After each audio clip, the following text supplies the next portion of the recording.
So guys, welcome back sa ating channel. So kung bago ka pa lang sa channel ko ay please subscribe my channel and hit the notification bell. Ituturo ko sa inyo kung paano mag-fill up dito sa Ecif for arriving passenger. So simple lang. Go lang kayo dito sa name nyo, last name, first name, madalian lang tayo. Middle name, nationality, siyempre birth, nationality kung ano ka, Amerikano, Pilipino. Siyempre middle name, kailangan din yan. Kung single ka ba o double, lalaki, babae, click nyo lang yan. Ang importante dito yung email. Dapat huwag kayo magkamali dito dahil mag-send sa inyo ng email. So, kailangan importante ang contact information email ay sigurado. Kung hindi, tingnan nyo mabuti ang email dahil dyan magsesend ang REDCROSS ng importanteng message o yung link nila.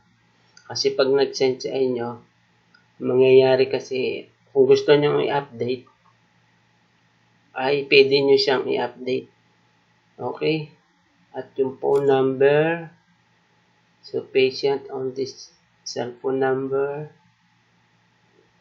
click nyo kung ano province, region, city, barangay, house, permanent address nyo sa kung saan kayo nakatira. So, alam niyo naman kung saan kayo nakatira at emergency contact. Then, kung ano kayo, kung anong trabaho nyo, i-click nyo to. Kung health worker kayo, employer name, department, position, work, country. So, sagutin nyo itong mga tanong. Click nyo lang dito. Yung date. So, departure. So, importante itong departure.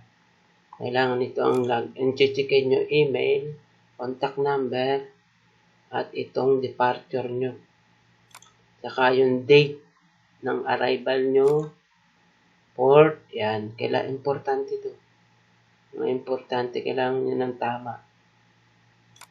So, port of departure, exit city, kung saan kayo dumating. Okay? How will you arrive? Itong si RC, ito yung si, ito yung mga seaman at yung mga air naman itong yung sumasakay sa barko o tapos yung air is aeroplano. So ang flight vessel nyo, ilagay nyo dyan kung ano, for example, Emirates, EK, pero kung dalawa ang inyong chance passenger kayo, dalawa din ang ilalagay nyo. Kung dalawa ang inyong ticket. So, kung may chance passenger, dalawang ilagay nyo. EK or, for example, Kuwait, lagay nyo dito, dalawa din. So, purpose of travel, alam nyo na yung purpose vacation. Siyempre, vacation tayo. Then, OFW information. Sagutan nyo lang to. Yes, kung OFW ka, kung no. Kung hindi, no. So, kung tourist ka, no. Have you been exposed? Kung na-expose ka sa mga pandemic na yan, ilagay mo lang dito sa clinical. Kung may sakit, ano mo, fever, cold, ayan, symptom, at current previous condition, kung ikaw ba may sakit o wala, yan. And importante ito, identification, yan. Yung number ng inyong ID passport. So, ito. Upload, kung mag-upload kayo, mas maganda dito sa open camera para mas mabilis ito kaysa sa upload. So, doon tayo sa open camera. Then, do you consent being contacted blood donation? Yes or no? Sagutan nyo lang din. Then, huling-huli submit. So, pagka-submit nyo, lalabas dyan is